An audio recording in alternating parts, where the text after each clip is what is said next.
Hello, my name is Delphine Liu. And I'm Morgan Royster. And we are your hosts for this episode of the Gallery Podcast. Today we will discuss a movie, The French Dispatch. The French Dispatch is Wes Anderson's latest film.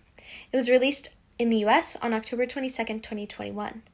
The film is set in France in the 20th century in a fictitious town called Henri-sur-Blacy.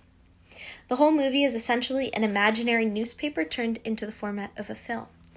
There are 3 to 5 chapters being told throughout the movie, or episodes, or news stories being told throughout the movie, whatever you want to call them, depending on how you count. There's 3 to 5. The stories are seemingly unrelated to each other. Each has kind of its own theme. One has the theme of art, one has the theme of a manifesto that's being written, and one has the theme of food. And these are all these elements are showing how people can connect and how people interact. And each story is represented by a different journalist in the newspaper, and they're told in a very interesting format that's very theatrical and puppet-like and really interesting, but it's all live actors. Morgan, would you like to start us off explaining the first section? So the first section is the concrete masterpiece. It's basically a woman who's delivering a lecture about an art gallery. And the artist, his name is Moses, and he is currently incarcerated because he's a murderer and he has mental health problems. But Moses ends up falling for a prison guard in his time at the jail and begins to paint her, so she plays the muse. The story follows the journey of his painting as an art collector starts to market his art as well. Mm-hmm. And basically, the paintings are kind of like modern art, but they're not that good. They're not what you would typically see. Mm-hmm. Like, they're just overhyped. And even the art collector, he states like that the work isn't that good, but he's also playing into the overhype as well. But there's also a lot of humor that goes in with the first section because the artist himself has a very melancholy tone throughout the first section, which just makes it funny. But overall, it was probably my favorite section, to be honest, because of just how funny it was, like, all together. Like, the dry sense of humor just makes it more, funny, I guess. Yeah, it was very ironic. Yeah, also, the sound effects and the growling that he would do, like... Oh, yeah, the growling because he has mental health issues, so he's, like, constantly making weird noises, and he's like... It was just... Yeah, that was not like comedy. Yeah. But also, to talk about the picture itself, like, Wes Anderson uses this thing of, like, everything's just, like, flat, and it's just planned out for you. Mm-hmm. It's like a set. Yeah, it's like a set, basically, and, like, there's one particular scene in the movie, or in the first section, where they're fighting in the prison, and you can see everybody's stance. Like, it's not just one picture. Like, you can actually see people taking those poses, like they're about to, like, punch somebody in the face. It's not, like, just something that's already set out for you. Which that was really cool as well. And also, like, the switch back and forth from, like, black and white to color when showing the paintings, and then the French and English dialogue as well. Yeah. It's funny because that scene that you're talking about where... Moses is chasing around the art collector because he gets frustrated with him. It kind of reminded me of, like 1920s movies, like Charlie Chaplin. Have you ever seen those? Yes. Yeah, where he's, like, running around and, like, it's sped up and it's, like, very, like, comical and, I liked that. He uses a lot, Wes Anderson uses a lot of, like, different references to kind of, like, tell the story and through artistic ways and presentation. So the second, do you have anything left to say on the No, that's all about the first section. It was my favorite, though.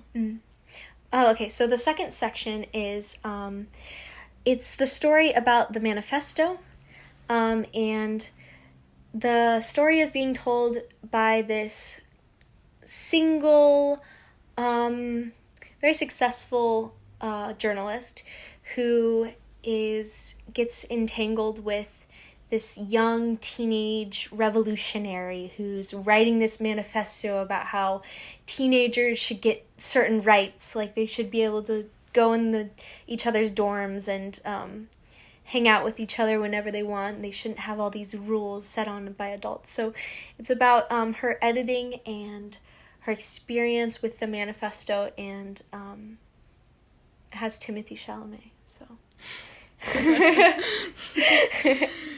also, to add more like comedy, they mentioned the new muscles that Timothy would constantly say throughout the section. Yeah. Every time the camera would pan onto him, like, shirtless, his character would go, "Don't look at me, I'm ashamed of my new muscles." So it was fun. It was good. Another thing to add about this section was it's actually based on kind of actual events. I mean, it's very modified, but it is about young people trying to create this uprising and kind of create this movement for their rights. And this also, like you mentioned before, switches between English and French in dialogue, and they'll talk back to each other in English and French, which is really interesting. This section was kind of inspiring in a way to show like young activists. Mm-hmm. There was also a lot of humor as well. Mm-hmm. Do you want to explain the ending? Well, the ending, so basically it was kind of a tragic ending because what happened was they were trying to broadcast. They were trying to broadcast the manifesto. Yeah, broadcast the manifesto, and Timothy climbs up to the top of the satellite but ends up falling, which was kind of unexpected at first. And then, I don't know. Yeah, and then he dies. It was kind of sad. Yeah, he just dies. I didn't expect it, honestly. Yeah.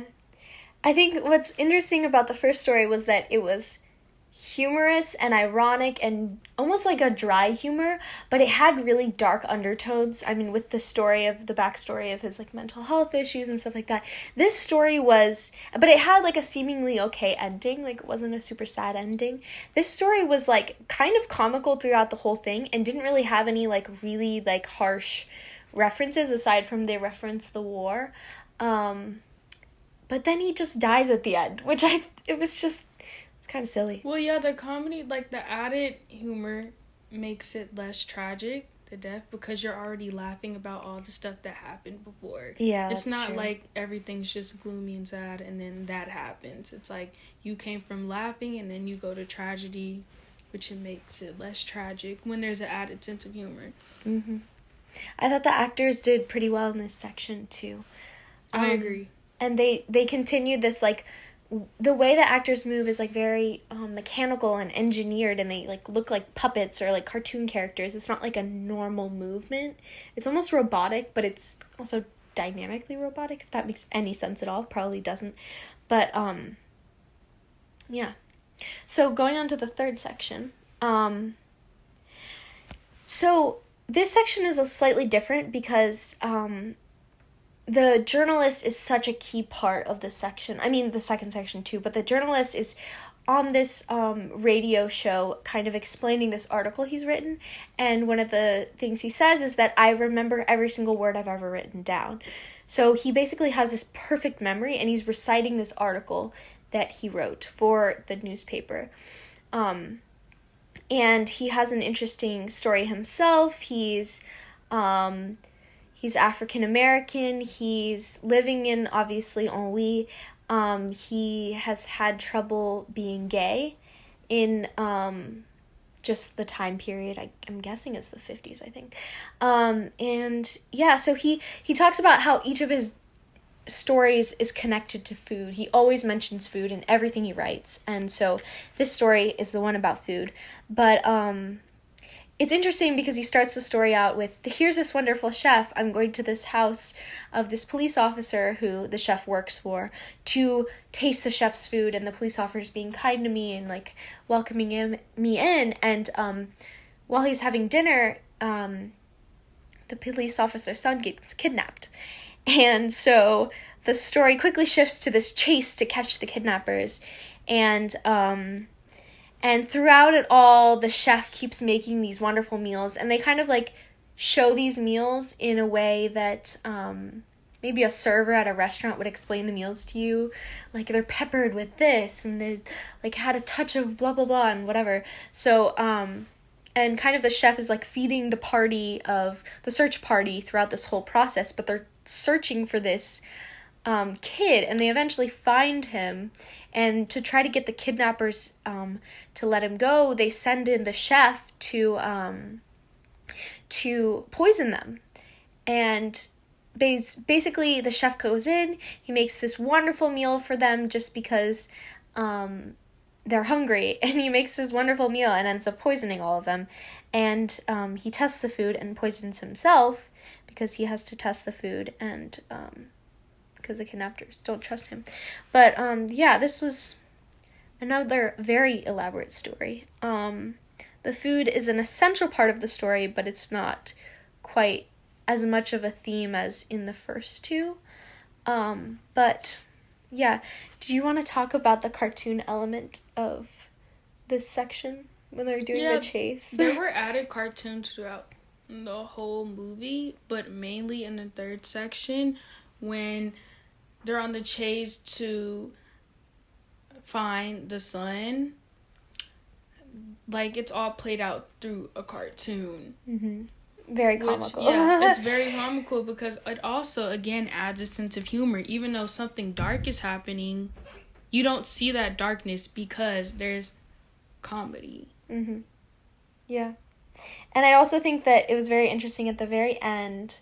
The journalist is talking to the chef about why he did that, why he gave up his life, and he doesn't actually die, by the way. In the story, he poisons himself, but then they're able to bring him back to health. And the journalist asks him, why doesn't he just not take the poison or give up or whatever? And he goes, I didn't want to disappoint anybody.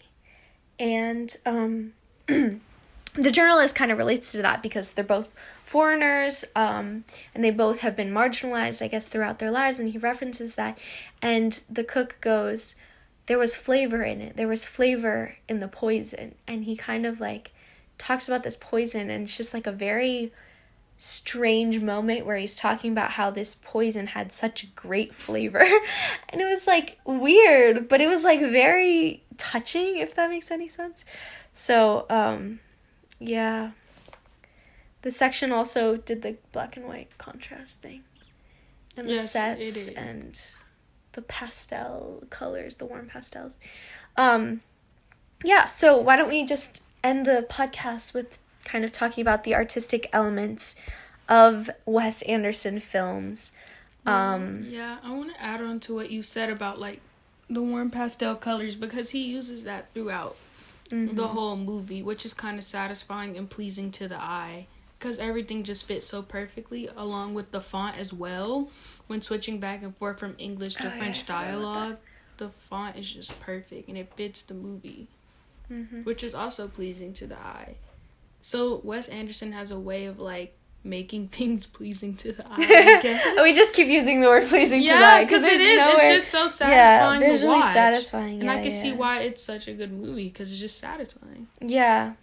And each story is not, like, so much of, this is what happens, this is start, middle, end, and here's the conclusion, and everyone goes home happy, or everyone goes home sad. There's kind of, like, weird nuances to its endings, which I thought was cool. Yeah, you actually have to kind of go and seek out and try to interpret what's going on, even though it might be hard. He just makes you think. Yeah. Would you say this movie is like other Wes Anderson movies? I would say yeah. Yeah. Definitely. Yeah, most definitely. It's very much his style. Yeah, his style. His same style. Like, you don't really know what's going on. But Confusing, it's just interesting. Chaotic, yeah. Like, you get it, but you can't really interpret, if that makes sense. And it's, like, not something that's necessarily, like, directly interpretable because it's so complicated and there's so much going on. Exactly. But, yeah. Would you recommend it?